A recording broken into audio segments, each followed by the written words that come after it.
Pala ako nakaano mga guys. Salita ko lang salita na naman, hindi pa pala ako naka-open.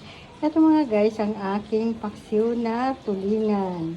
Ang nilagay ko dyan mga guys, ay sili at saka luya, bawang. Hinalo ko na mga guys, hindi ko na inaisa-isa kasi gawa ng, alam nyo na, wala naman tayong cameraman, director, at talent lang, mayroon. Ayan mga guys, umaano na. Ayan, nilagyan ko siya ng sili. Tapos mga guys, ihalo ko na para isahan na lang ang aking okra. Yan, ihalo ko na mga guys para isahan na lang ang pagkulo. At nilagyan ko siya ng suka at mantika mga guys. O, konti lang, ayan.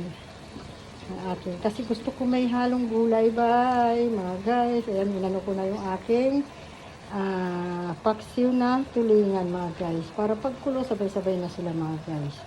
Yan.